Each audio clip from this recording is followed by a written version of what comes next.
Welcome everyone to this last installment of The Future Mind, a series that's been running throughout 2024. This is the third series that we do. Remember, we started in 2022 with The Future Scientist, 2023 with The Future Human, 2024 with The Future Mind, and we will continue in 2025 with The Future World. You can already guess that I simply add a word after the word future. And well, this has been lovely and very insightful to have an opportunity to be live, which is important, with a very special guest and be simply in conversation. And this is not an interview, and we haven't planned what we will be talking about. My hope, or better said, my invocation is that in between the two of us, there'll be a third thing emerging, and that we will all, including you, see it and enjoy it. Okay, today we have with us Jonathan Rowson. Let me read his brief bio. Jonathan is the co-founder and chief executive of Perspectiva, a publishing house and praxis collective based primarily in London. Perspectiva describes itself, and we will be talking about this because that's one of the first things I'd like to dive into. Perspectiva describes itself as an urgent 100-year project to improve the relationship between systems, souls, and society in theory and practice. Jonathan is also a philosopher and a social scientist by academic training and has degrees from Oxford, Harvard, and Bristol Universities. He has written extensively on the idea of metacrisis as our multi-faceted delusion, and he's increasingly focused on experiments in community and spiritual praxis to help shift socio-economic immunity to change. He's an Open Society Fellow and a Fellow at the Center for the Understanding of Sustainable Prosperity at the University of Surrey. In his prior role as director of the Social Brain Center at the Royal Society of Arts, he authored influential research reports, including A New Agenda on Climate Change, Money Talks, and Spiritualise, and curated and chaired related events. He's also a chess grandmaster and three-time British champion, and views the game as a continuing source of insight and inspiration. I think we'll talk about chess too. His book, The Moves That Matter, A Grandmaster on the Game of Life, was published by Bloomsbury in 2019, and he hails from Aberdeen in Scotland and now lives in Putney, London, with his wife Siva and their two sons, Kailash and Vishnu. All right, this is the official, you could say, introduction. To me, Jonathan is that very intelligent person with whom I can ask about advice that often goes beyond the intellect. I'm delighted that you accepted to be here with us, Jonathan. Welcome. Welcome. Thank you. And hello to everybody who joined us live. I'm always fascinated by those people who feel they have to be there while it's happening, even when it's a digital event that can be watched later. So I'm touched by those who show up and curious about why they continue to do so, but I sort of understand it too. Yeah, why are we showing up? Jonathan, you and I live. I mean, I've invited you, but let's reflect on that perhaps. Well, life happens in the present somehow, and life is shared with other people. So when you have a shared experience that's that's sort of coextensive in some literal sense, then there's a sense of collective meaning that you take part in that isn't the case when you watch later, when it becomes just another piece of so-called content. When you're actually there as it's happening, you are sharing a moment of time, and that's kind of intimate. I think there's an intimacy to shared time, shared experience, and the experience is not shared by the content being shared. The experience can only happen in the present. So I think it's something to do with the fact that it happens to our bodies at the same time. But it is mysterious, and yeah, there's more that could be said, but that's the starter. I love it. Yeah, it's that thing before it becomes content. It becomes something else. All right. What about this axis? The private and public, the intimate. I mean, we navigate these quadrants, if you wish, and we're doing it now. We do it when we're in bigger events, let's say maybe more public events, because you mentioned this is public, but also somewhat intimate, but maybe not private. We also navigate when you and I have offline conversations about different matters. Maybe we could go there, because this will lead us into what Perspectiva is about, maybe what the Paris Center is about too. There's something, there's some exchange, there's some movement from the private to the intimate to the public. And I feel we're juggling a lot of things. And one of them is these movements of the waters from one to the other. Okay, I mean, it's a very good question and a very intense question and very worthwhile. Let me get to it. But I'm just noticing I'm not entirely grounded.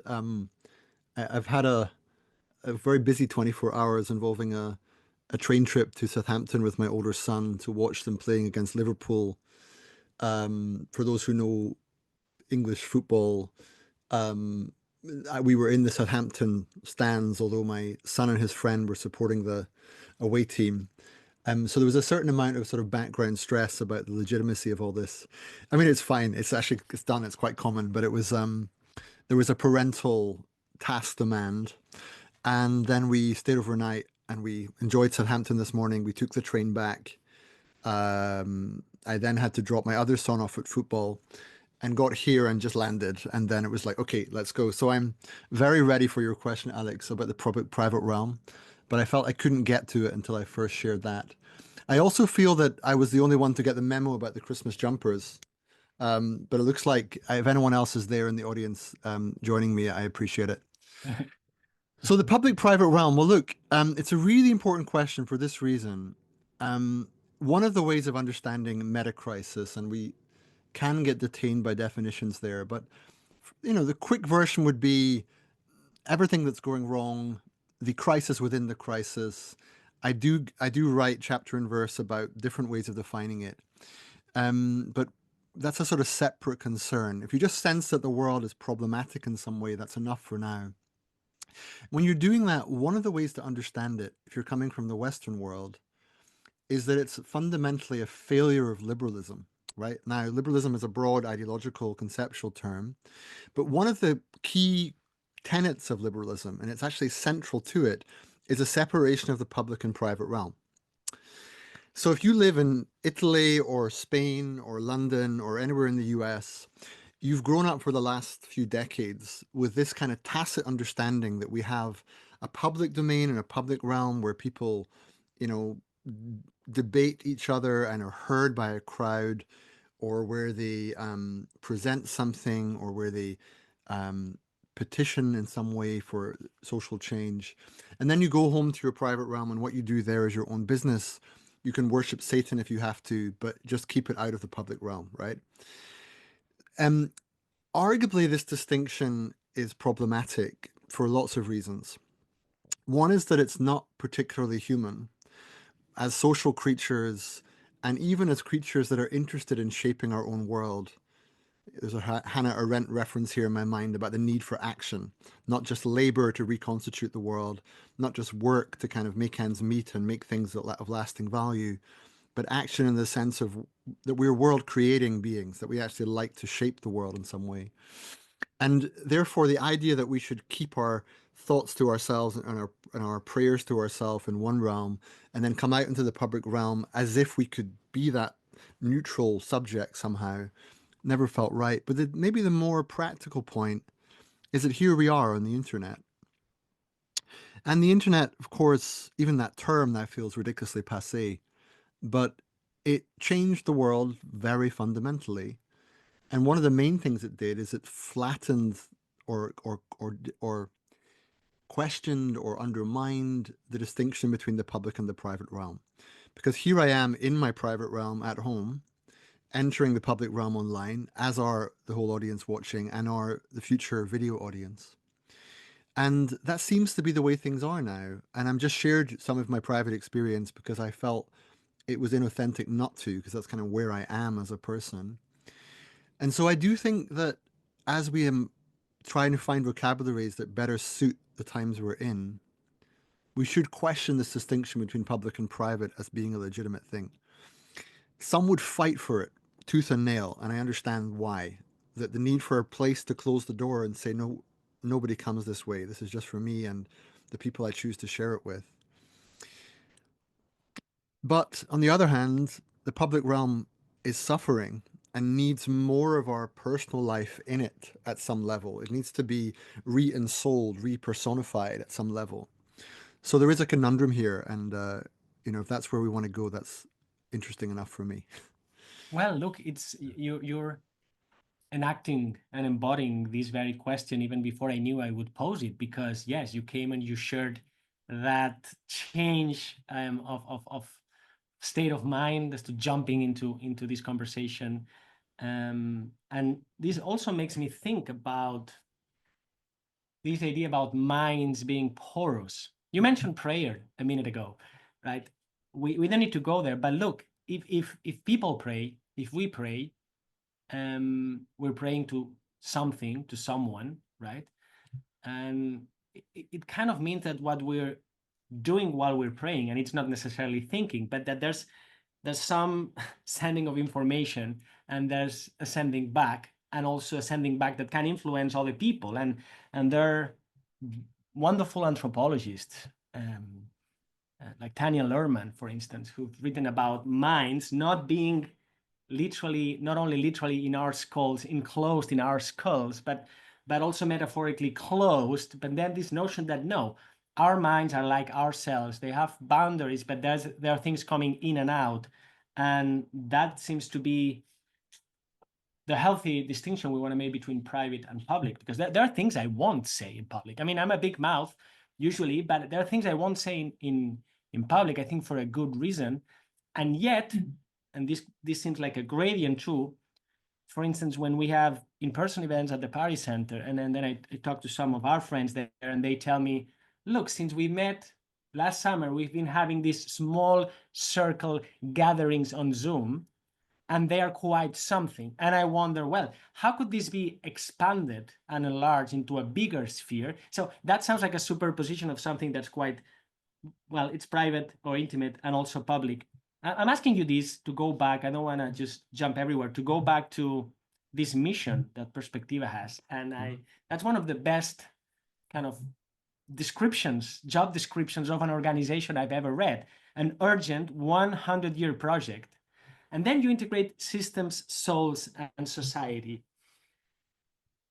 Say more about that, please. Okay. Well, yeah, I can do that. That's the I'll take the stairs on the elevator pitch, as it were. But before I do that, you did say something, a thread that I don't want to lose, because it seems to me that what you were getting at with the mind being porous is a sort of tacit theory of consciousness not being simply enskulled, or not being simply a matter of something that arises from a single nervous system, but that maybe in some sense fundamentally social, and also fundamentally maybe open and interdependent, or enacted in some way through social life. And it's possible that the theories of consciousness that are now being becoming more popular and becoming more academically acceptable, which you know much more about than I do, there may be a connection between this and the problematization of the public-private distinction. That, just park that. I don't know what that conversation is, but it seems an interesting one to know that it's there. The Urgent 100-Year Project. It's interesting you like it, and I'm very glad you do. And it's quite an important statement for us. It's something like this. Perspectiva can be understood in many ways. Some see us as people fighting for the spiritual to be part of the public conversation. Some see us primarily as a publisher.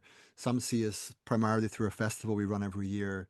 Some know of us through our European network, Emerge. Some have come across us because of something I've written on Substack or whatever. So at various points of entry.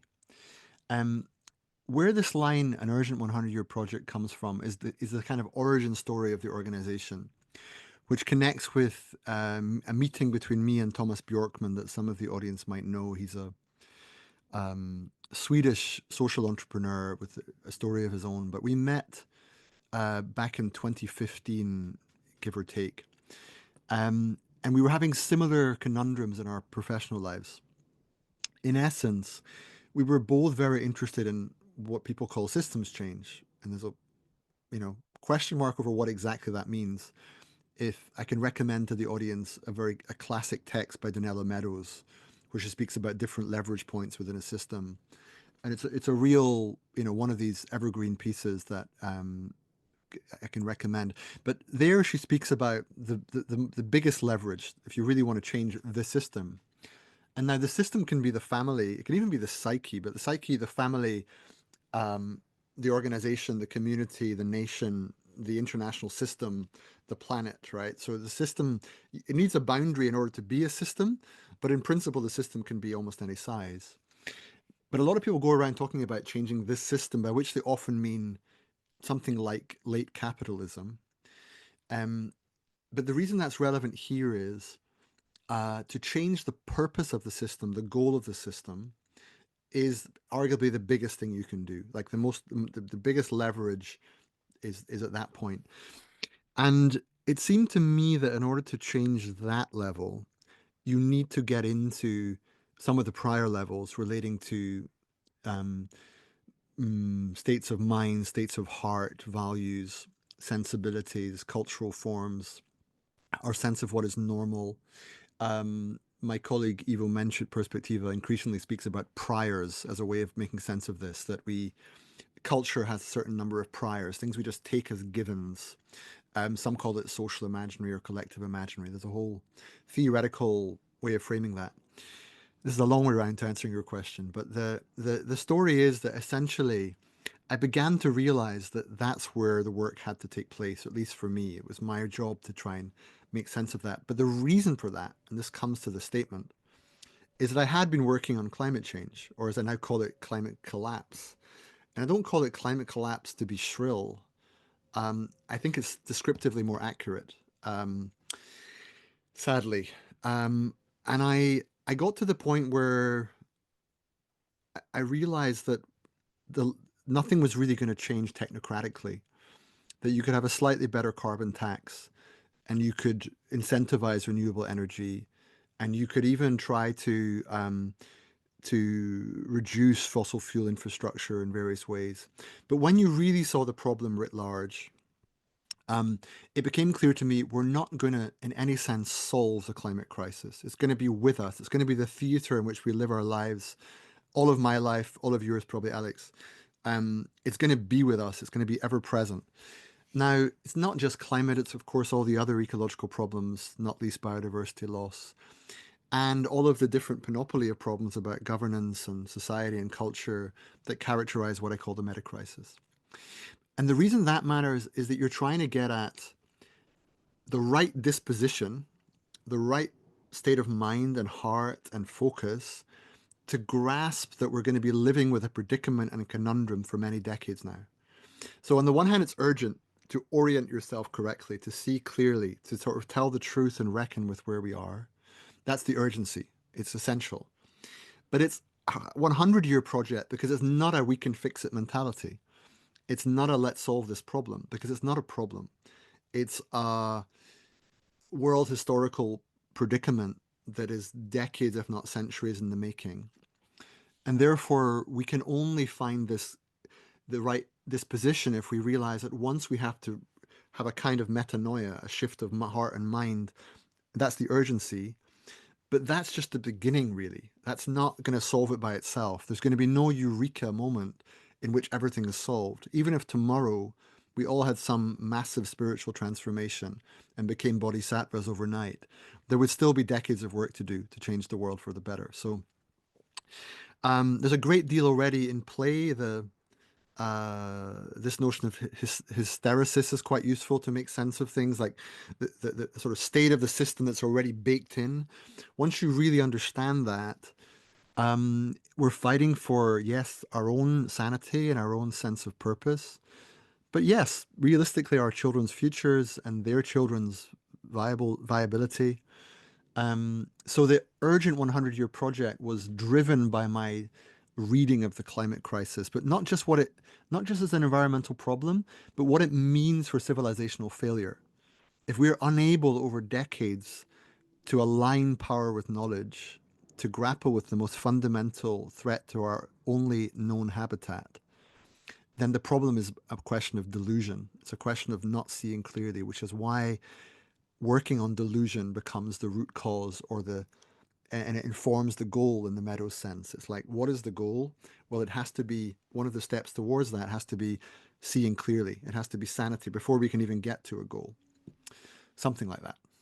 I want to jump into souls now, but before let's take one step back, because I'm wondering about this now as we're talking.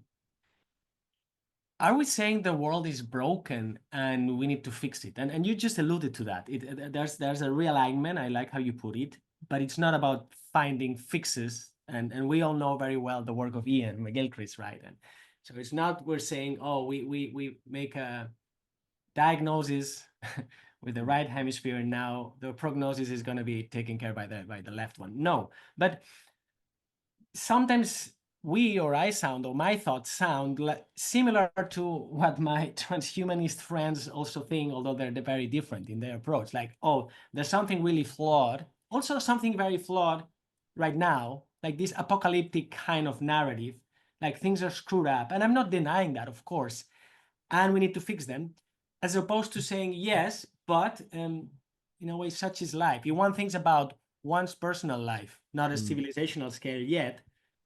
I have problems in my life, back to the public-private domain.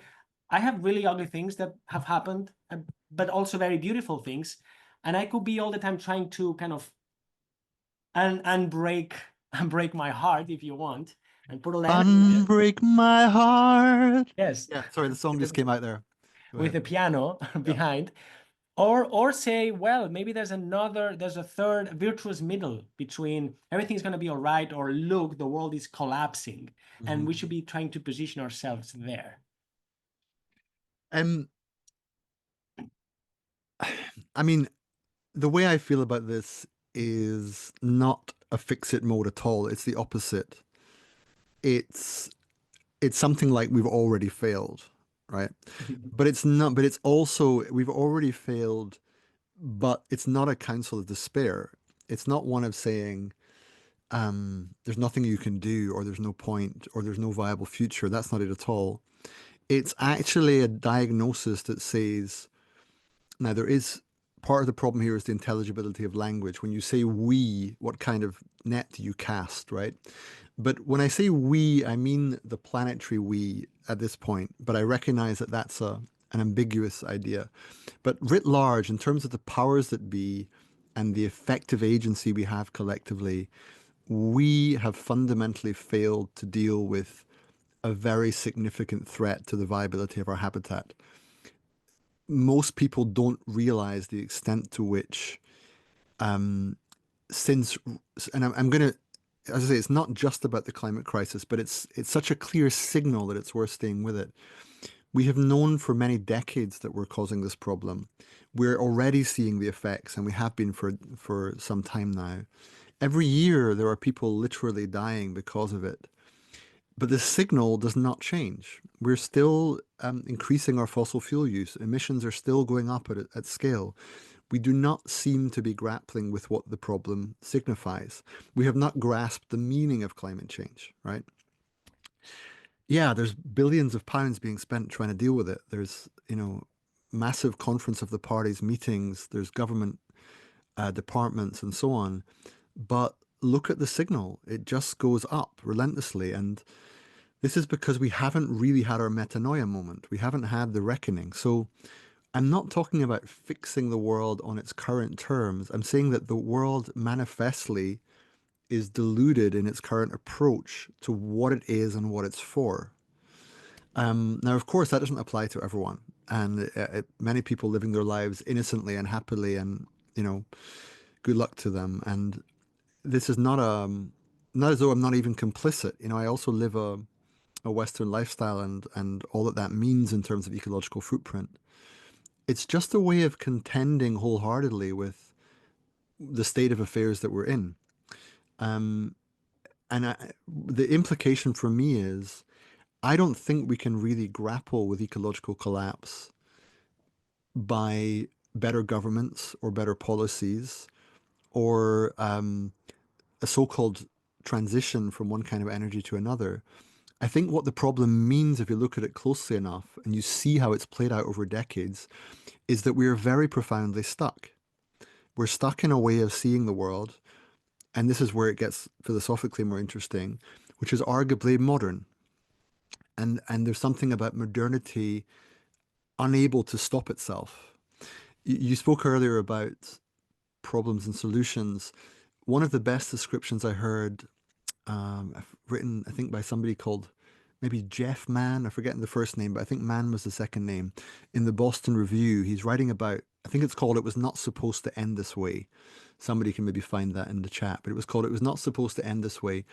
And he writes about the inability to come to terms with the fact that there's no finality to the moment of crisis. The crisis is not stopping. There is no reverting to normal now. And not everyone gets this. If you're living a comfortable life and you're not paying that close attention, you must be like, what's all this about? I want to go and do my spiritual practice. I want to, keep out of this stuff. But once you've seen it, you really can't uh, come back to normal. It's like it's incumbent on us to make sense of what follows. And for me, what follows is not doing more recycling or electing a Green member of Parliament, although those things might have their place. It is like, okay, wake up to some different view of what the world is. And that's what gets me interested in consciousness and metaphysics and synchronicity and value and so on, because I think that's where the kind of wellspring we need will come from. Do you ever think about this meta problem, meta crisis, as if you're playing chess and you've made some really bad moves and now you need to fix it? No, it's interesting you asked that. I think the way I put it, I wrote a piece, one of my first ever Substack pieces. I think that's when I got addicted to Substack, when I enjoyed writing this piece, called Dancing with a Permanent Emergency. And it was my story of how I sort of got into climate change and then kind of left it and started working. I moved from the climate crisis to the meta crisis, and it sounds a bit ridiculous, but it was a bit like ending a relationship. It was like, I'm sorry, climate change. It's not you, it's me. I have to, it was a little bit like that. There was a certain amount of sadness because it's so much easier to work on climate change. It's socially acceptable. People know exactly what you're doing. If you say you're working on the meta crisis, most people don't really have a clue. So, I mentioned that because in there, I say the chess analogy I use is that the world has played itself into a strategically lost position. Now, in chess, when we say something strategically lost, that's not quite the same as being absolutely lost. When you're in an absolutely lost position, it's relatively easy for your opponent to play a few moves and force you to capitulate, to resign. When it's strategically lost, it's more a matter of if the game continues as it is and both players continue seeing things as they do, the result is inevitable. But when there's a strategically lost position, there are things one can do. You can play differently. You can play provocatively and speculatively, and you can try and change the character of the position. You can also, and this is where the metaphor breaks down, you can say, look, these rules are not working for me. I know chess has rules, but I'm going to change the constitutive rules of the game because I have to. Otherwise, I'm going to lose. So I use that metaphor both to say, yeah, I think things carrying on as they are does mean, I am pessimistic in terms of the default status quo unfolding. I don't see a competent political class. I don't see forms of governance that have really reckoned with something like the Anthropocene or, there's been an apparent shift in geological time. And we haven't really changed much at all in response. So, yeah, I don't really want to be the Pollyanna person who says, look, everything's terrible. It's not my spirit. I'm actually quite glad of my life, and I would encourage people to have children. And I'm not one of these people That's that says everything is falling apart. I think the world has been in bad situations before. It's something particular about ecological collapse that is deeper. It's not just war, it's not just tribes fighting, it's not just the threat of nuclear war and the Cold War. There's something about this the self-harm that characterizes ecological collapse or even kind of ecocide even that feels to me utterly tragic and delusional that calls for a deeper spiritual response. That's partly why we do what we do. Within this spiritual response, can you see an arc even longer than 100 years where there's a, how to put it, an evolutionary bigger picture or reason why? Plus, let me throw another ingredient there, evil. I was going to ask you about, we're playing chess, Right. and you say we are playing ourselves into this strategical failure, right? Strategic failure. But there seems to be something quite dark into it, something evil-like, and also maybe something beyond that. That's, and I don't want to sound like a Hollywood movie. This is the darkness, and then the light always wins. But maybe there's a reason why we're doing this to ourselves, civilizationally. Yeah, I think that sometimes, and I know people who feel that. I mean, there's many. I could roll off the cliches now, but the end of the world as we know it is not the end of the world. First of all, that actually maybe the liberal social imaginary that we grew up in, it's not such a big deal if it ends. For some people, it's a great thing if it ends because it's also associated with colonialism and patriarchy and exploitation of various kinds and permissible capitalism leading people to have what David Graeber calls bullshit jobs. And, there's lots of reasons why the end of liberalism can be seen by many as a great thing. So that kind of end of the world is no problem. What I'm talking about is more like people not being able to survive because of wet bulb temperatures that actually literally kill them from heat, or crops not growing and famine happening because of that, or floods by which people buy their new home and can't insure it because it's, too close to water and so on. The sense that the world would become just very difficult and unpleasant on a sort of, increasing, compounding kind of sense. I feel that's the default scenario. But it's not the only scenario. I still live with the hope of other ways that things can evolve. And you're right, there is a very definitely an evolutionary consciousness story that says something like what we're experiencing. So this could be Owen Barfield, this could be John Gebser, this could even be Joanna Macy to some extent.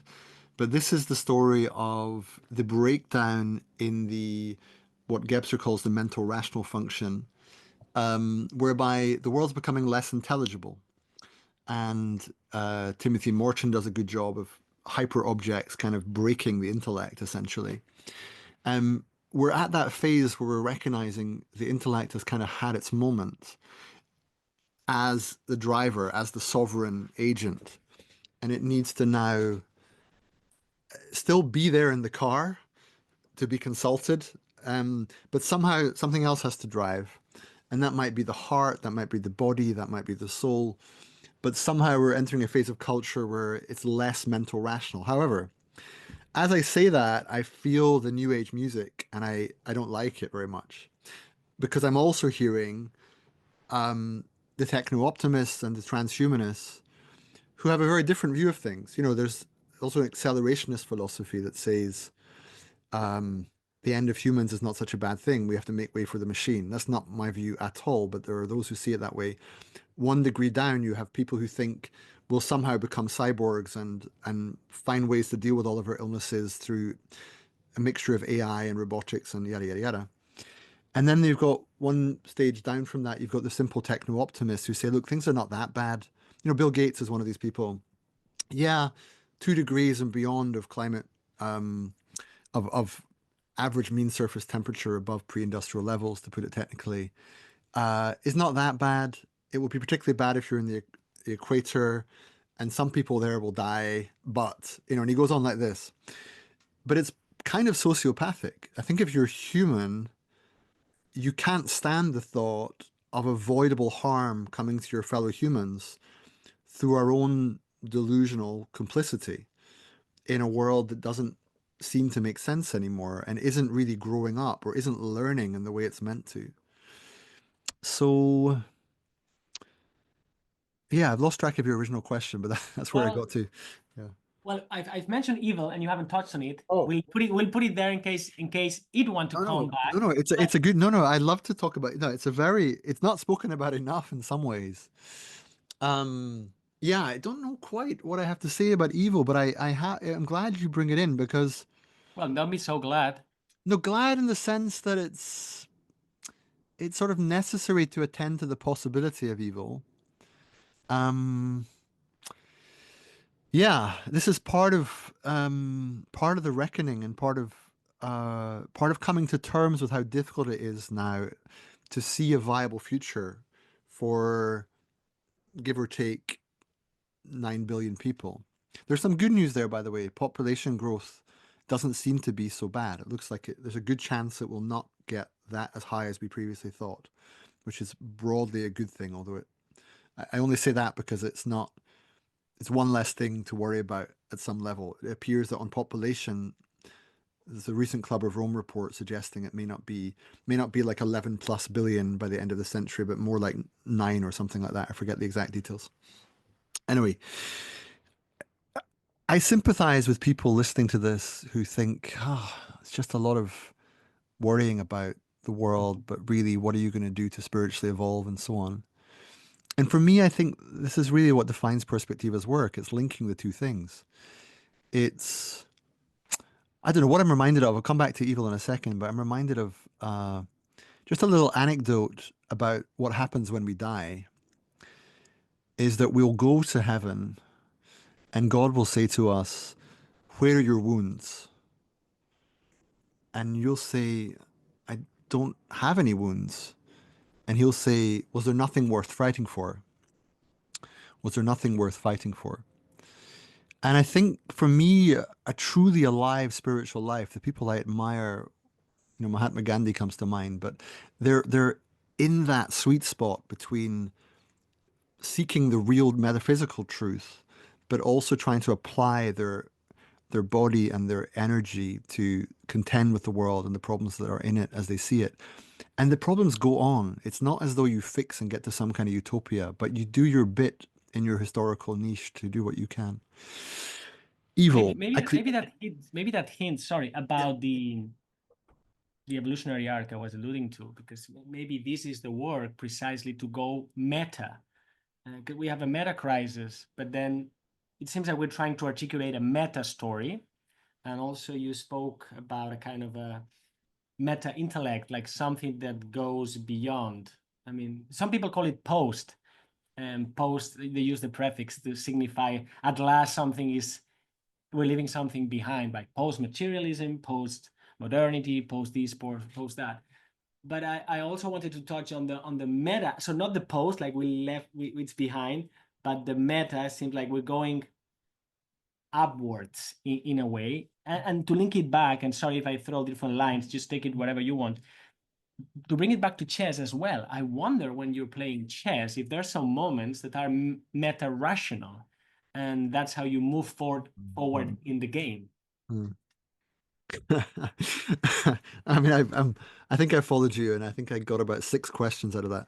Um, so, look, I want to come back to all of that, and I think I trust my memory to hold most of what you just asked. Meta rationality at the end, distinction between post and meta, especially. But evil, I just think we risk um, submitting to the apparent desire not to talk about it. But I actually want to say something about evil because I think it's incumbent on those who go around saying things like value might be an ontological primary, which is what I do. Sometimes it's kind of there in Ian's book, for example, in Ian McGilchrist's book, The Matter with Things, Volume 2. He quotes, is it Scheller? I forget, on valueception, saying that value is something that we can directly perceive. Now, the tricky thing about that is that Ian also writes about the coincidence of opposites, and somehow fundamentally in nature there are these. They're not exactly dualities. Over time, you begin to see they're non-dual at some level, but they can appear to be binaries or polarities. continuums, spectrums, whatever. When it comes to good and evil, I think if you're going to say that value is an ontological primary, you'd be hard placed to say that that doesn't contain some evil, right? Because if you recognize the nature of opposites, the coincidence of opposites, to be able to perceive goodness directly seems to imply being able to perceive the opposite of that, which may not exactly be evil, but could well be. And I think we also, evil is chilling, and I feel quite blessed that I haven't encountered it that much in my life. But I know others who have, and I know I have some sense of what it feels like when you encounter it. And it is a kind of energy, and it has its own reality. It's a bit beyond me to say what it is, where it comes from.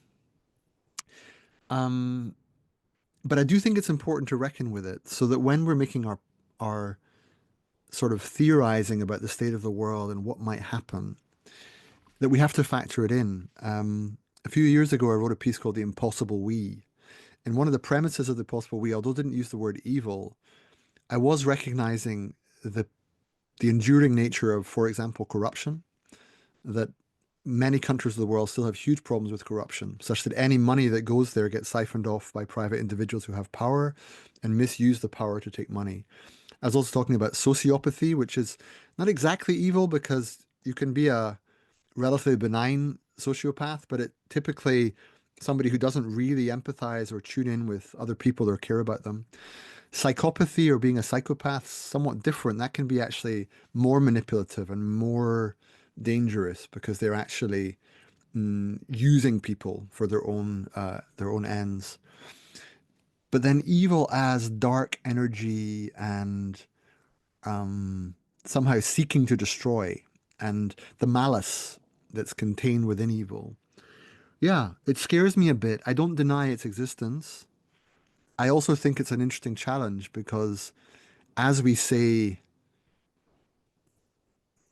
I think of Robert Pirsig. I've written about Pirsig before, the author of Zen and the Art of Motorcycle Maintenance. He begins the book, famous world's, many millions of copies sold. He begins the book quoting Plato, who asks, "What is good, Phaedrus, and what is not good? Need we ask anyone to tell us these things? Need we ask anyone to tell us these things? What is good and what is not good?" Implicit in that, and as is borne out in Pirsig's novel, the answer is no. We sort of intuitively know when things are good or not good. And that would probably apply to evil too. Maybe we do have some sense of it. Risky though, because, you know, if you start going around saying everyone's evil, you're back in the witch trials. So, none of these things are easy. No. I do. I'm bringing it in because and don't ask me to articulate it. I'm selfish here. You're kind of working hard to unfold my questions and my thoughts, but I do feel that, as you're saying, there's this element to factor in, and it feels like evil is this another word I use that's not very popular. Evil is kind of taking possession of our minds, our emotions as humans. I mean, it's a way of thinking about it if people feel scared. But yeah, in this species game of chess, there are some forces that are very well known to many civilizations, but really, really tough to even name because they really scare the shit out of us. Like, because one thing is to say evil as when you're theorizing in a very detached way, and another thing, as you were also saying, is to encounter it. But I do think it's a very important element to have in this 100-year project to understand what's going on. Well, I mean, what I'm reminded of as you say that, many of people listening will know Halil Gibran's The Prophet, famous poem by Persian writer. Just as an aside, an interesting footnote, The Prophet it's a section of sayings about love, about marriage, about children, about lots of things about life. And the reason I mention it now is that on evil it says, what is evil but goodness tortured by its own hunger and thirst? And I'll come back to that in a second. But the footnote I wanted to run by you is um, when you do a registry office wedding in the UK, in other words, when you don't go to church, you just get a civil wedding, you're allowed to bring a reading, but you're not allowed to bring the Prophet by Khalil Gibran. It's expressly forbidden. And I think it's because a judgment was made that although it's not a religious text, and that's what you're not allowed to bring because it's a civil ceremony, the judgment was made that this crossed the line and it was somehow religious in intent. It's only a sort of anecdote, but when I got married back in the day, I remember that. Um, Evil as goodness tortured by its own hunger and thirst. I find that interesting because it gets to what do we really mean when we say someone is good or someone is evil, right? Um, do we mean it in some absolute intrinsic sense, like they're born that way? I don't think we do. We mean it something like there's a relationship between an organism and let's say the semiosphere or the mm, what else would we call it? Reality writ large. And through a process of enculturation, people learn how to relate to others and so on. We do have a term we use in Scotland, miscreant, which is a sort of offensive term to say someone badly created, someone who was, sort of born evil, as it were. But I don't know if I really believe that. I think it's more interesting to get to the point where someone is so ravaged by something or other, whether it's their own pain or their own trauma or their own loss, that they get, in some sense, transfigured in a bad way. And this applies in literature, like, Sauron in Lord of the Rings was a kind of elf once, he got corrupted, but likewise, many other figures, even Satan, there's lots of interesting, psychological studies of Satan that, suggest that he didn't have to go that way. So I guess to call something evil or someone evil is not necessarily to put them beyond forgiveness or beyond redemption. I think that's certainly in the Christian worldview quite important that there's always a way back in principle. You bring another theme here, salvation. Okay, let's then go back to this mission. There's a kind of activism here. I'm always trying to figure out. I told you once, I think I've said this before also in public perhaps, that I found myself by chance being some kind of activist and maybe an intellectual activist, but that sounds maybe too shallow. Yeah, let's speak about this activism. Well, we started talking about this anyways, but what's the kind of activism that you're Wait, trying to do, that we are trying to do? so Alex, we should create a new Activist Anonymous group, like based on the Alcoholics Anonymous group. And look, I've got a book here. You mentioned that we're a publisher. Um, this is a book we published a few years ago by Anthea Lawson called The Entangled Activist. And I bring it out because Anthea's written it's a wonderful book reflecting on her own experience of being an activist, but also beginning to grapple with the problematic nature of being an activist and the limitations of it in the world as we have it now. There gets to a point where a certain kind of activism that's grounded in protest and railing against the machine. I mean, one of the subtitles we almost chose for this book was, "What do you realize? Oh, sorry, what do you do when you realize that getting the bastards isn't enough?" In other words, getting the bastards is like, there are bad guys over there. There are big corporations, failing governments. We'll just campaign against them, and somehow that will solve the problem, right? But over time, you begin to realize it's not that simple, that we're complicit in lots of ways, that within those apparently bad actors, you have a lot of people just trying to make ends meet for their family, that they have their underlying fiduciary duties that are not really their fault. They're baked into the legal system. There are nonetheless bad actors, but it's not as simple as sort of, good citizens and bad governments or good activists and bad corporations. There's something altogether more morally ambiguous about the whole picture. When it comes to what you and I are doing, yeah, it's activism.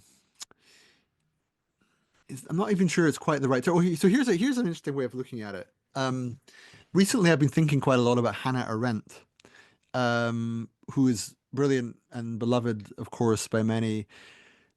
She's best known for her book on the origins of totalitarianism. But a few years after that, she wrote a book called The Human Condition. And right at the start of that book, she says that this is fundamental to the human condition. She draws a distinction between labor, work, and action. And you can see where I'm going here with this, with action, because that's related to activism. But labor, she describes as the kind of natural process through which we reconstitute every day. So labor is making sure there's enough food to eat, finding a place to shelter, and so on. And for many people, that's how they spend a lot of their lives. People get stuck in labor and can't really do anything else. Work is a bit different. Work is something more about making enduring artifacts, whether they're organizations or objects, things that go beyond the daily cycle of labor. And work over time has become this massive infrastructure, of course, that runs the economy and so on. But Arendt was really, in some ways, most interested in what she called action, which for her was linked both to writing and the fictional sphere and the imagination, but also to politics. So, what's going on when you think of a different kind of activism is that you and I, we're different people with different lives, but when you're doing this kind of work, that's not simply intellectual pontification, but it's sort of trying to understand something and communicate something that you think may have a real effect on the world and that you care about it in that way. You're not interested in some dispassionate review saying how clever you are. You're like, but does this change things in the way we need to change them? If that's your driving force, I think you're in the realm of action in Arendt's terms. And in that sense, to be an activist is to be someone who spends a significant amount of your time actually in creative pursuits to shape the world in a certain way. Not necessarily change the world will change with or without you, right? The world does change, but to shape, to fashion, to guide in some way. And the funny thing is, when you're like that, Àlex, it's quite hard to live any other way. And not everybody is like that. And to be honest, one of my struggles in the last few years has been a lot of people interested in spiritual work are not so interested in what you might call activism, however you define it. If anything, they're a bit wary of it. And so I quite often run into these problems of people who want to speak to me about spiritual practices, transformation in consciousness, you know, some new axial age vision of a different kind of being. But when I speak to them about, okay, and how do you mobilize power to make that happen? Or what kind of economy would that involve? They're like, I don't know, the consciousness will somehow take care of it. And I've never really believed that. And this is, again, it has to be a footnote for now, but that relates to when we speak of systems, souls, and society, there's a lot of theory within that. There's a lot of, I believe the world is fundamentally those three things. There's an inner life, subjective, interior life, yes, but there's also a very real, objective, exterior life, systems.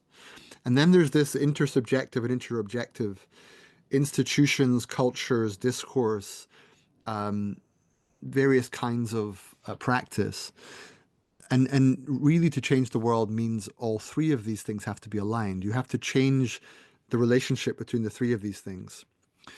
Now that's got roots in Marx and roots in Karl Popper and Habermas and various other theorists. But suffice to say, it's not just three things. There's a kind of underlying story. And Perspectiva's commitment is that we believe at this point in time, and not necessarily every point in time, while all three of them matter, there is something about the soul and the spirit that is particularly important. But it doesn't work just by itself. That leads to spiritual bypassing. It's not enough to go on a yoga retreat, nor is it enough to go on a demonstration. Really, you're looking at some combination of work on the self, work in society, and understanding of the system. That's a good way of kind of reaching towards the end of this hour, and I knew it would fly because I feel like we warmed up already quite a few minutes ago, and I would continue. Let's maybe have some final thoughts and then open it up for comments from the audience. I was listening to you and also looking at the background and realizing how many books you have there and how many books I have here. And I was thinking about what kind of I think you win in just about now. I'm just kidding. well, in terms of weight, and what it means. We obviously love reading and love writing. There's a few more up there. Look, Okay, yes, okay. don't worry. I won't. I'm not really competing. I'm just kidding. I'm just kidding. Go ahead. Are we this theory and practice? A lot of this practice, at least for us, happens through. It's quite magical through speaking and through Right. words. Right. You do many other things, right? And so do we Mhm. in Pari. But what can you say about practice and action done through when it's not blah blah blah?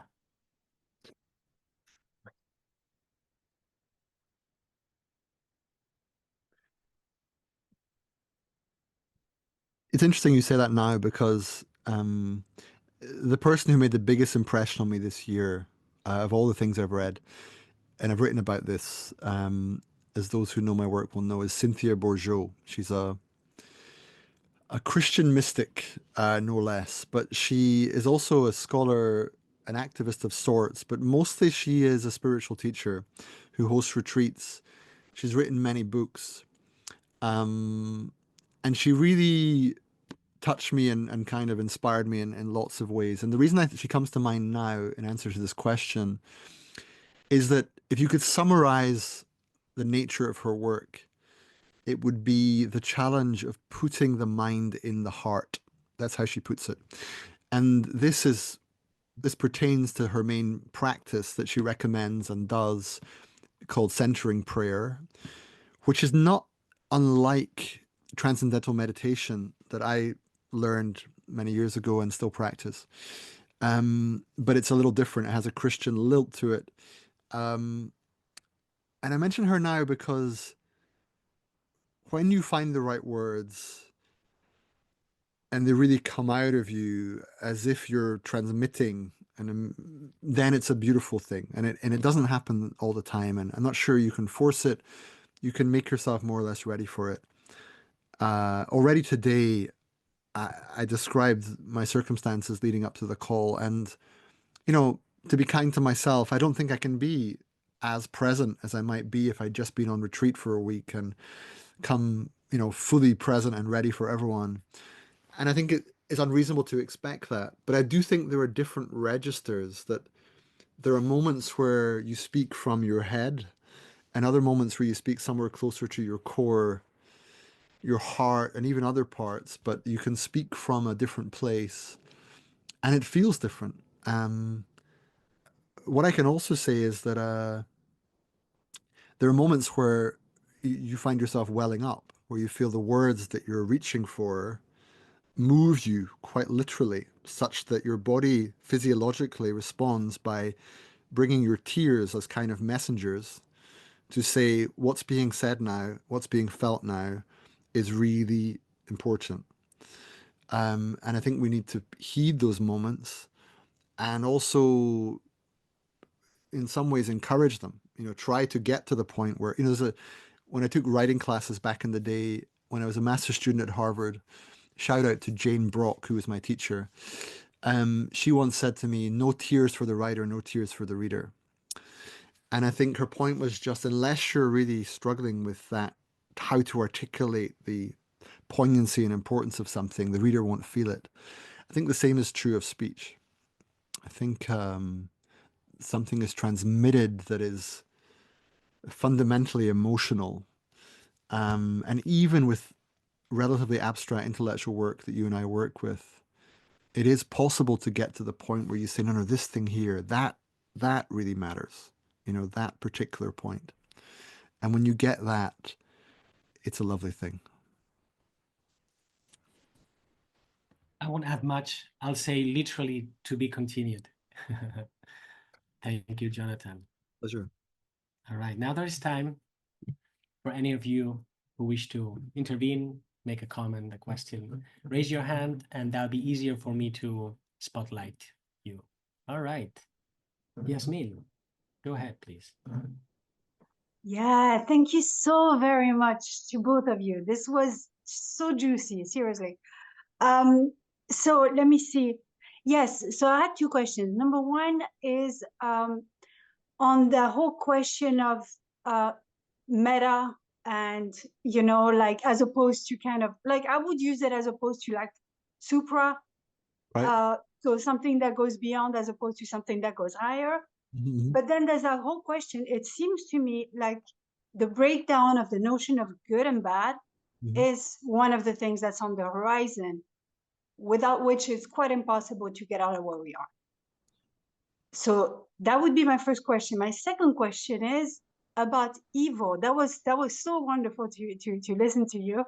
I actually happen to have listened to something from that guy, Richard Schwartz, the IFS guy. Mhm. Mhm. Fascinating, absolutely fascinating about the idea that evil would take two forms, one of which being just as a reaction to pain, so like basic inner evil, which like the kind of protection that we do when we've been hurt, but Mhm. another one being a kind of entity entering a being, Mhm. and I quote, while they are out of their body. So predatory energy. And this is not the first time I encountered that. I kind of suck at referencing, but I've seriously, that's the idea of evil being non-human, but an entity, and Right. how there's a parallel to the terrain theory versus the virus theory, like that Mhm. parallel of you gotta have a clean terrain, in which case you are protected. In case the terrain is somehow corrupted or harmed, then you open yourself to it. So Yeah. any comments, answers? Thank you.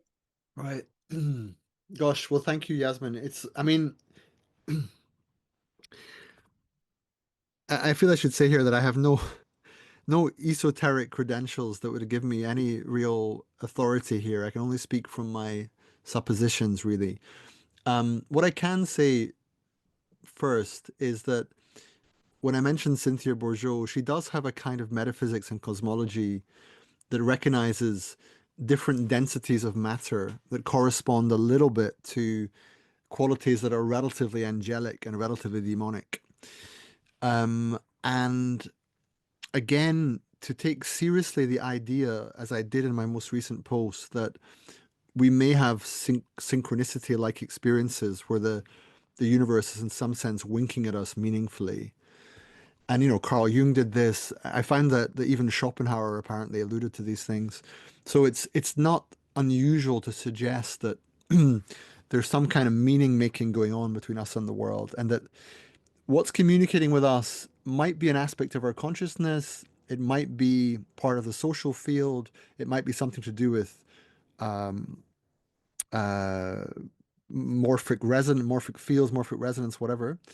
Um, but it might also be entities, beings.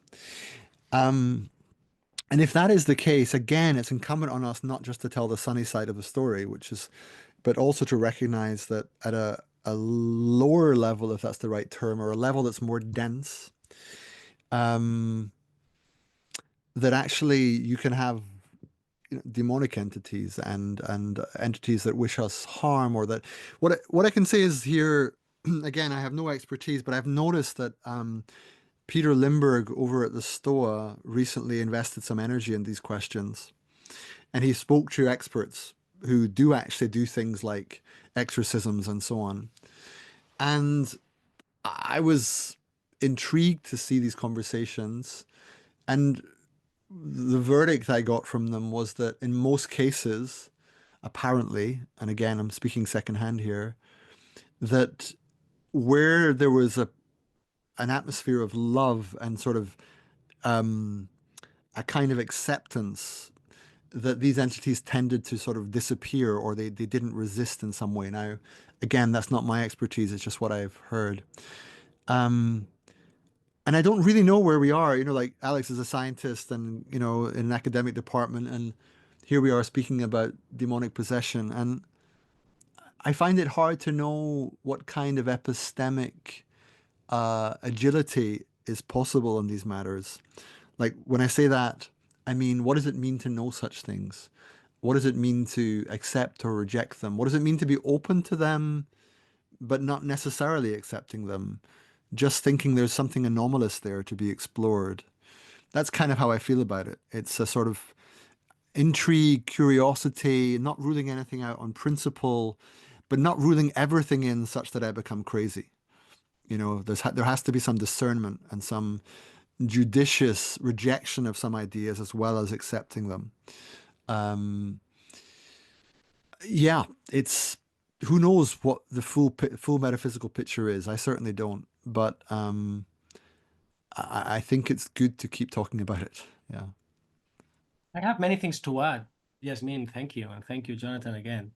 First, on the higher versus beyond, maybe we could have a whole series on prefixes.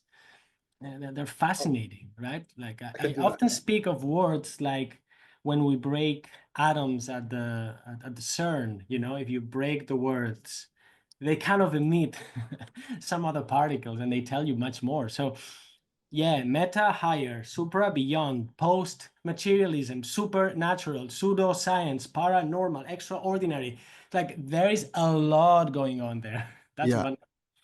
Go ahead, Can I add, just please. to add, Alex? Yeah, just because I think it's important. I wrote a piece called Prefixing the World, which was the quick version of a relatively long essay, is that I was attempting to make the case for why I actually thought it mattered, like it had real consequences, whether we spoke primarily of the metacrisis or the polycrisis. And in the process of doing that, I get into some of the meaning of these terms. I do think meta is helpfully ambiguous. I don't think it just means above or after. It can very often mean within, it can mean self-referential, it can be short for metaxi, which is a kind of oscillation. It can speak to a kind of behind or beyond. Like it's a versatile term. And the fact that it's versatile is important because it allows us, unlike many other words, to legitimately look within something. So we get to the interior and also beyond, so you get to transcendence. This is why I think meta is a very important word, even if it's ambiguous, even if it's a little scholastic. I think it's quite hard to replace what it actually does. Three more here: objective, subjective, transjective. I mean, we could do a lot of work about that. Now, to your second point, you brought back evil, and you mentioned predatory energy. And again, I jump here with a terrible imposter syndrome because I have no esoteric credentials either. But I've had many conversations, for instance, with Eddie Bilimoria about perennial philosophy, and I've learned everything I could from his 4 volumes right here, these ones here. And I'm not representing him or perennial philosophy in any ways, but look, when I was, and this happened a lot during this year, I started studying transhumanism more closely and reading Kurzweil, and it felt to me, it's a feeling, right? I'm not sure if it's even an intuition, it's a feeling. It felt to me, there's a kind of egregor going on here. There's a kind of thing that just feeding on some sort of energy, human energy, and it's growing, and it has this feedback system where it's just bringing more people in. So I have no problem saying that. It's not that I can logically argue about it, but and another thing I've learned, because I talk to weird people also in private, is that, well, maybe this predatory energy needs our own bodies as humans to be able to express itself in the world. And well, and then we go into the realm of non-human stuff. But look, in my own studies of consciousness, theories of consciousness, edges of consciousness, you've heard me talk about this. Well, I'm realizing recently that I'm interested in 3 A's of consciousness: anomalous consciousnesses, and that includes a whole lot, near-death experiences and so on, extrasensory perception, blah, blah, blah. Another one is artificial consciousness, to the degree that that's possible. I don't buy a lot of the promissory bullshit, but I also listen to, for instance, what Michael Levin says about, well, who are you to say in which substrate can consciousness incarnate? So maybe silicon could also host. And then the third A is alien consciousness. And we're not talking here about green man, you know, just stepping down the stairs of a spacecraft. But this idea of alien I mean, for sure there's non-human consciousness, sorry, non-human intelligence in the world. And well, it took us, one more thing I'll say about this, it took us many years, and it's taking us many, but we're doing it fast, to do the kind of rehab after thinking that our souls are the only thing that's kind of immaterial and really conscious. Then we started spreading it to maybe other people within our species, other races, by the way, and then into primates, and then into other animals, and then maybe into some plants, and then we're back to other entities. So we really don't know, and at the same time, I think we do know a lot. But it's just really hard to talk in a way that sounds academic and properly rational. But it's going on to, I think we're going through this consciousness revolution, and also these 3 A's: anomalous, artificial, and alien. They're being more talked about today. Okay, thank you so much, you both. Thank you, Jasmine. All right, now let me do this. I'm taking care of the control panel, and it will take me a second. And while you do that, Àlex, there's a thought I have, which is a tricky one. So, you know, I'm quite glad to hear you say all of what you just said, and Jasmine's question was important, and many people have these real experiences. And they are, you know, the work of parapsychology and you know, much writing over the paranormal over many years. And for some people, it's absolutely legitimate and permissible to study these things and try to understand what's going on. But the challenge is, what kind of filter do we, again, come back to public and private, what kind of filter do we put on this? Because, you know, elections are being decided by extraordinary theories that are fanciful and fabricated, just disinformation. When it comes to metaphysics and theories of entities and evil and so on, what kind of, you know, Zach Stein uses the term teacherly authority. Like, what's our attitude to teacherly authority? How do we stop anything goes? You know, it's one thing to be curious about everything and open-minded, but there's an old folk saying, if you keep your mind too open, people throw a lot of junk into it. So what does it mean to have epistemic guardrails so that we can explore these things wholeheartedly?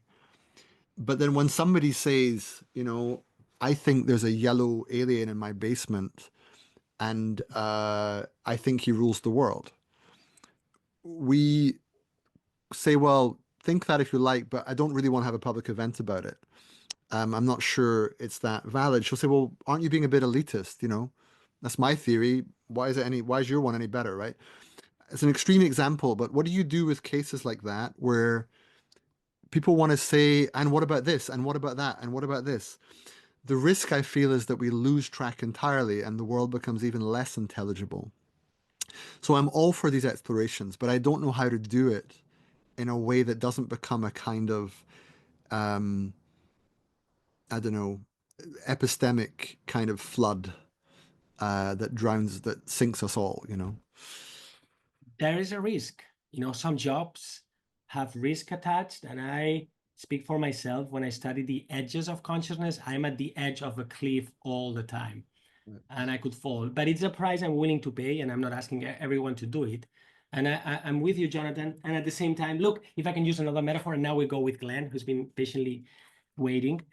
Another metaphor could be that what's going on today is a phase transition. And if I recall correctly, my physics training, in phase transitions, where when liquid water becomes vapor or solid becomes liquid, the system's correlations just get so far ranging that there's this kind of moment where everything is correlated with, it's like a weird mess going on, if I would need to put it like that.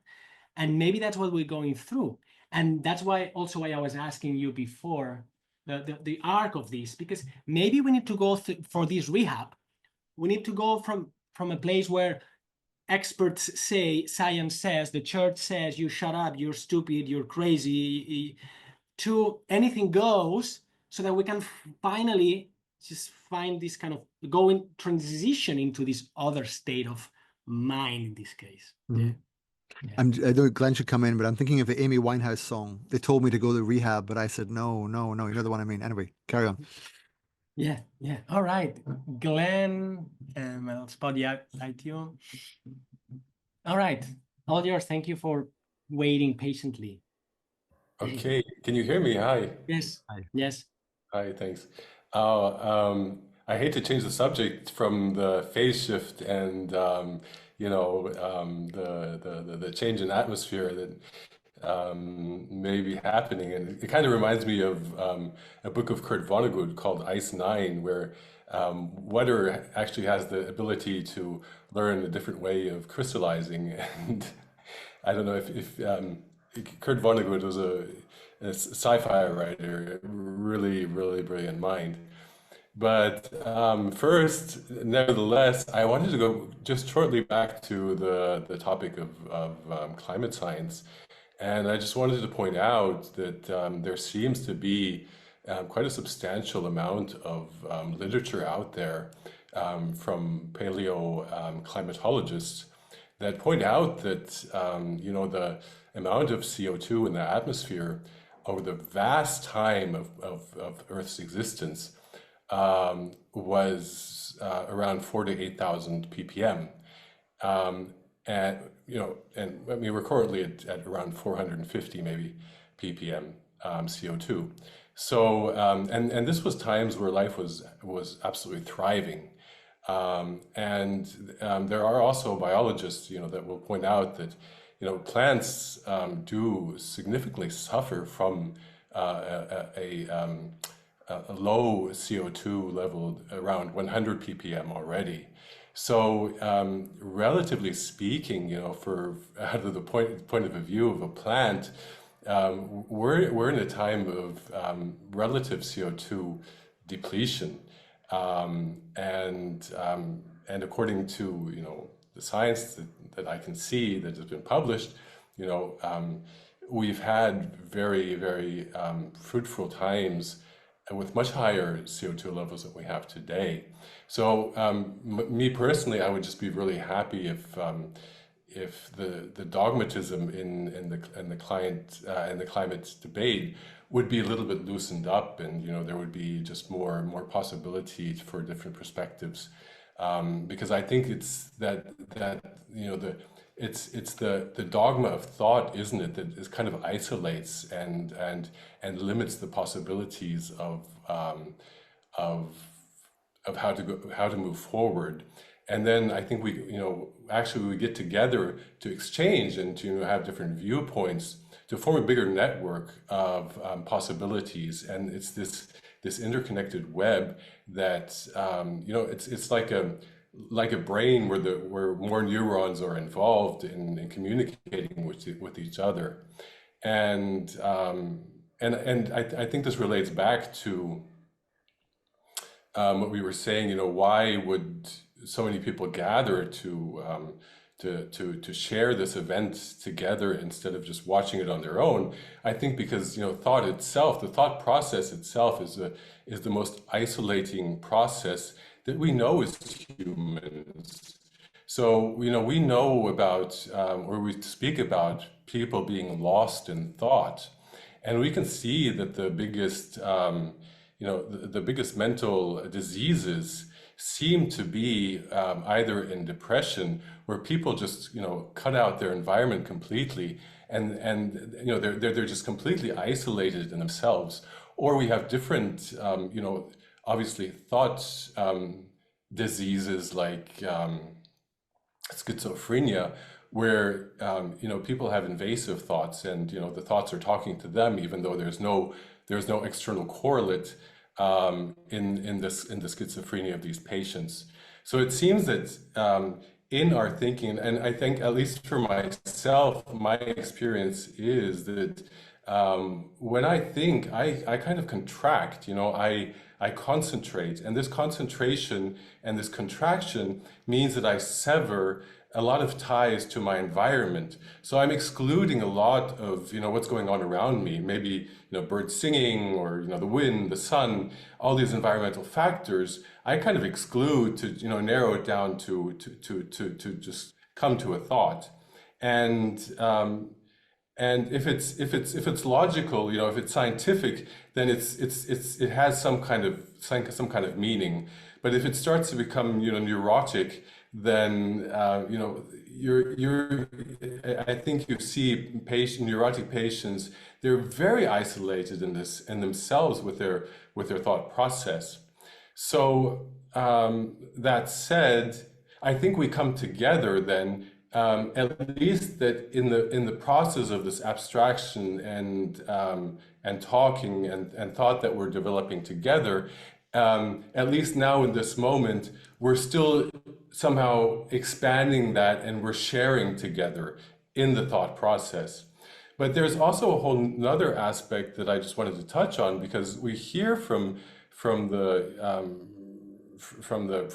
big religions that there's something in the silence of the mind, and I think if we perceive ourselves, or if I observe myself, when my mind comes, to a silence and my thought ceases, that is really the point where I become more and more observant of my surrounding. It's like it's a form of an expansion, whereas thought is a form of contraction into isolation. For me, the silence of the mind, or the smallness of the ego, when you're just not upset, you're not busy with thinking at all anymore, is when there's a certain expansion that happens. I mean, I ask all the audience themselves to, see for themselves if maybe this is just an experience that I have and nobody else has.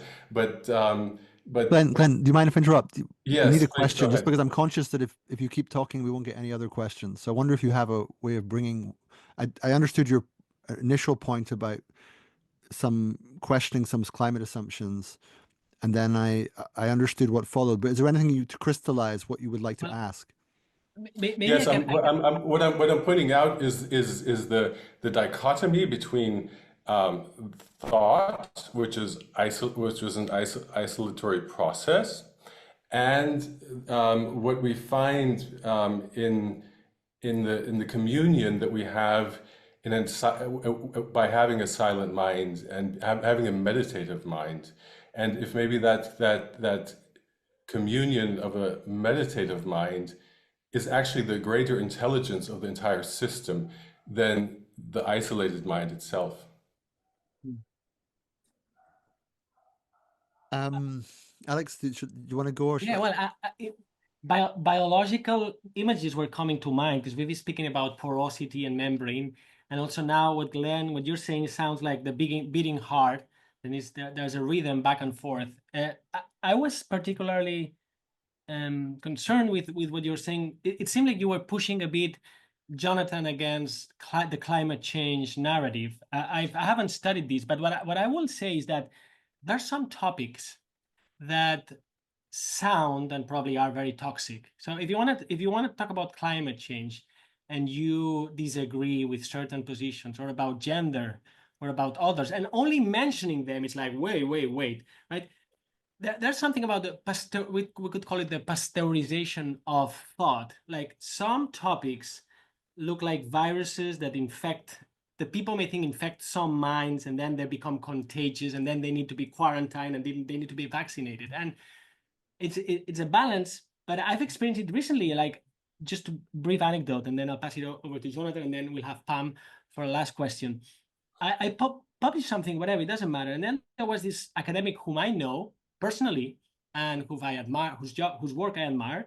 And on Twitter, he said, again, public, private, he said, "Oh, how dare you mention that person there?" I mean, maybe he agreed with the entire piece, but he said, "How dare you mention that person there? Clearly, you lost it, and I don't want to know anything about you." So it felt like, to him, my ideas were a dangerous virus, and he had to get rid of that, right? So this is very concerning, and not anything goes, but that this happens is very concerning. That's what I would like to say.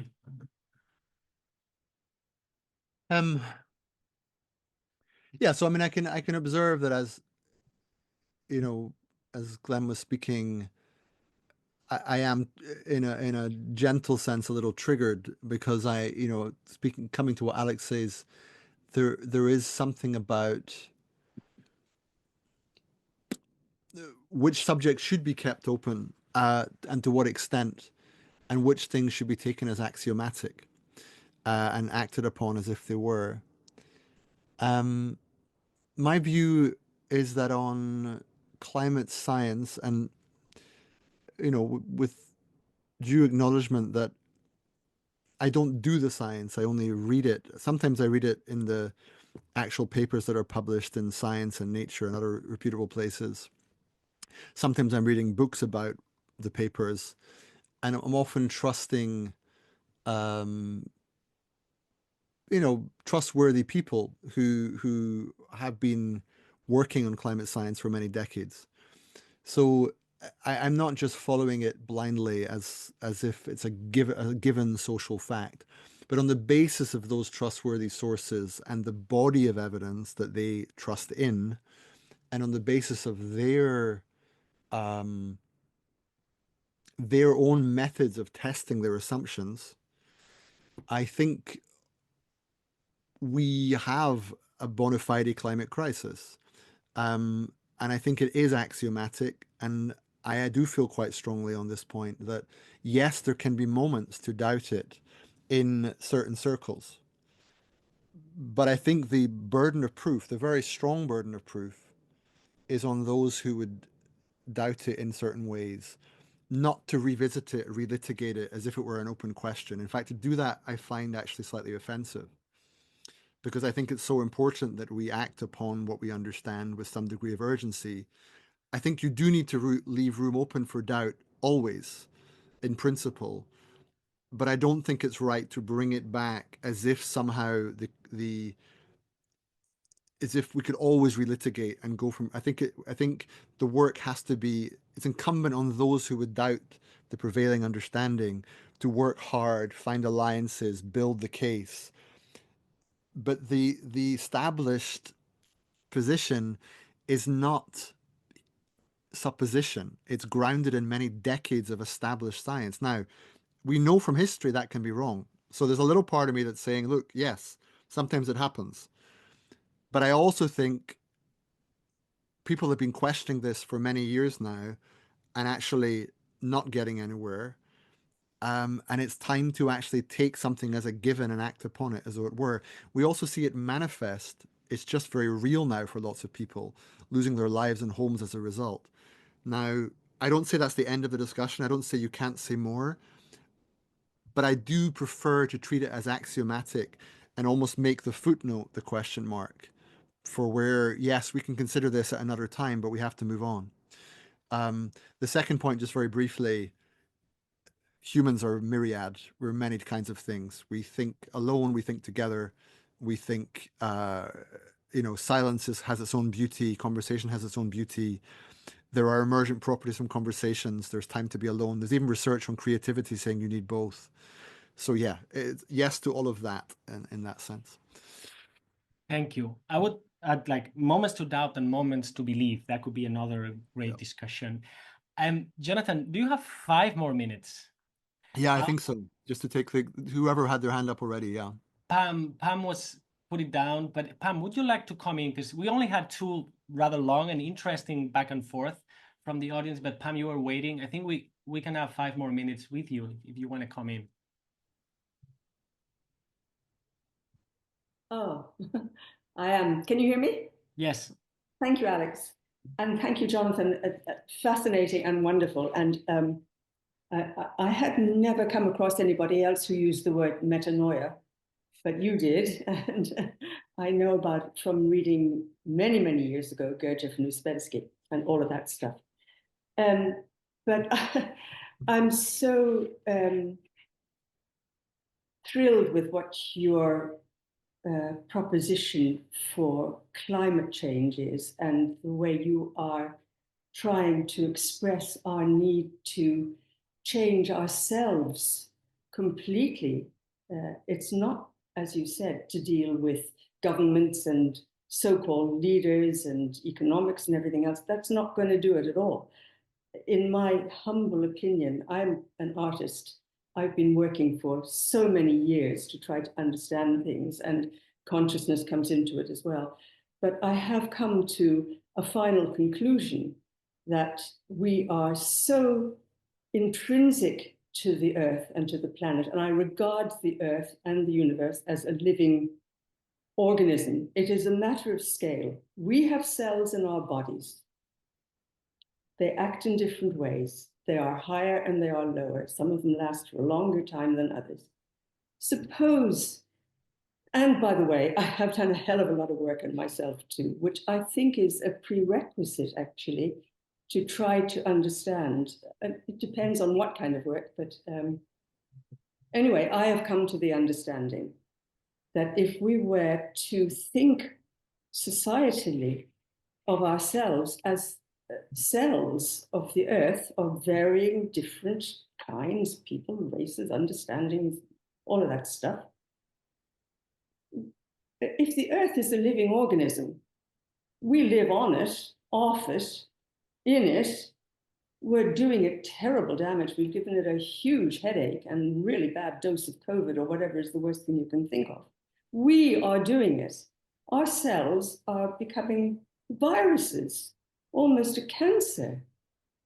Suppose we were to begin to regard ourselves in this way, then could we not somehow or other come to some kind of understanding of how to help our planet, to restore it to health, to regard it as we used to before all of this mad nonsense began to happen. When I was little, none of this was around. We lived very simply and we respected things in a different way. But by God, technology has, and yes, here we all are all over the world looking at each other and talking.